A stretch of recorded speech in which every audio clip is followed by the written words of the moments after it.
Il était une fois une petite fille de 10 ans et demi nommée Cerise qui voulait devenir romancière. Pour s'entraîner à écrire, elle aimait à observer les gens de son quartier dans l'espoir d'en percevoir les secrets et les mystères. Ses enquêtes étaient compilées dans des carnets, chacun d'entre eux racontant l'une de ses aventures. Aujourd'hui, nous allons ouvrir le 5e et dernier d'entre eux, Des premières neiges aux Perséides.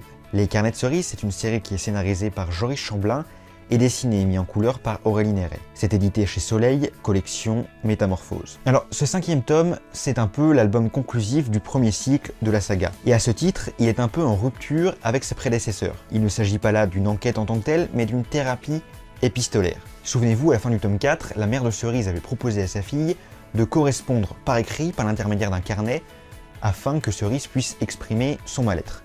Donc concrètement, au début de ce tome 5, elles sont toujours sur le canapé de leur salon, Cerise écrit ce qu'elle ressent et sa mère lui répond avant de lui retransmettre le cahier, et ainsi de suite. J'ai trouvé que la manière dont c'était abordé, c'était à la fois très juste et très réaliste. On n'a pas ce manque de naturel qu'on peut parfois retrouver dans certains dialogues de bande dessinée.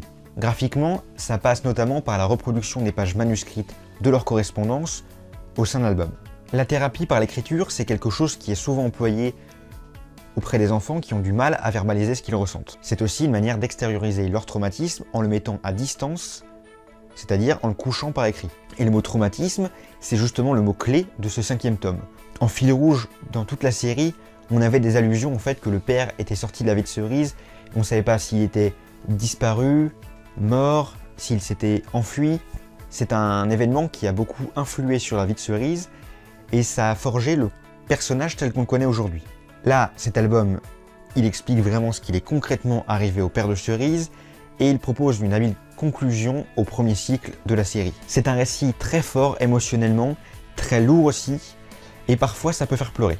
Pour autant, même si c'est loin d'être une BD joyeuse, c'est malgré tout plein d'espoir. Ce 5e tome, c'est le récit de la reconstruction de Cerise dans toute son authenticité. Et c'est vraiment une ode à la vie, en nous incitant à aller de l'avant malgré les nombreux obstacles que l'on peut rencontrer sur son chemin.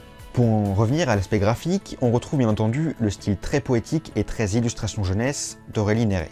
Ça ne change pas. Si vous avez aimé la série des carnets de Cerise jusque-là, pas de surprise. Ce que j'ai en revanche constaté, c'est la présence d'ombres particulièrement marquées des personnages. Ça se voit notamment sur les parquets, avec des effets d'ombre et de lumière très prononcés. Et on a aussi, en parallèle, une saturation très intense des lumières blanches au niveau des fenêtres.